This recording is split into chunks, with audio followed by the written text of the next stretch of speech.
Rappers love to say they grew up in the hood with serious street cred, but that's not always the case. These are rappers who lied about their upbringings. Tyga.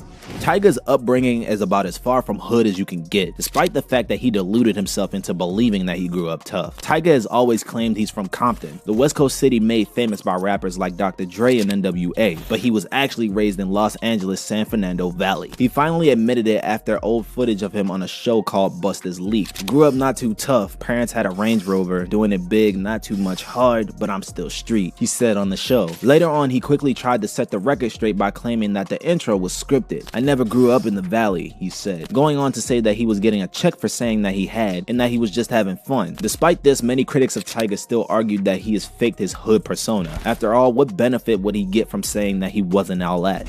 Rick Ross. Rick Ross is maybe the most famous case of a tough street cred rapper who ain't from the hood. When Rick Ross shot to fame because of his 2006 hit Hustlin', he created an image for himself as a Miami mafioso, one whose financial success came from being a drug dealing outlaw. But shortly after, rumors surfaced that Ross was a corrections officer before being famous. Eventually, The Smoking Gun released an actual employment record that showed Ross did work as a corrections officer for 18 months at the South Florida Reception Center starting in 1995. He later came clean about that job, as well as the photo in a 2009 interview. Me not answering or addressing that situation has nothing to do with my career, he explained. I've accomplished enough and I've made enough money for me to be good. But despite this seemingly cool cat answer to be the rumor, many fans still argue that Rick Ross is a phony. After all, he's not exactly the living embodiment of street life. 21 Savage. 21 Savage might have never been accused of lying about his upbringing, but he was definitely accused of obscuring it. He made his career on tough East Atlanta street tales, but in 2019 he was arrested by the US Immigration and Customs Enforcement for overstaying his visa. Afterward, people couldn't believe it. Why would an American citizen need a visa? Finally, it was revealed that 21 Savage wasn't an American citizen, as he was born in the United Kingdom. He came to the United States legally at 7 years old in 2005, and his visa expired in 2006. He explained that he was just trying to keep his status under wraps because he didn't want to be deported. As of February 2021, 21 Savage's immigration case is still in limbo due to a heavy backlog of immigration court cases.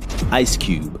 Ice Cube's image has gone from that of a menacing gangster rapper to a businessman and actor in the last few decades. But in 2015, Alonzo Williams, who said he signed Cube to his first record deal, claimed his gangster image was all an act. Williams said that Cube was actually a great kid and an even better actor. Cube never responded to the claims, but outside of his rap verses, he never claimed to be an actual gangster. So while it's debatable that Ice Cube is actually a gangster, it's safe to say that he doesn't deceive people about his background too much. His songs undoubtedly give the impression that he has more street cred than he actually does though, and that's a lie many rappers have perpetrated.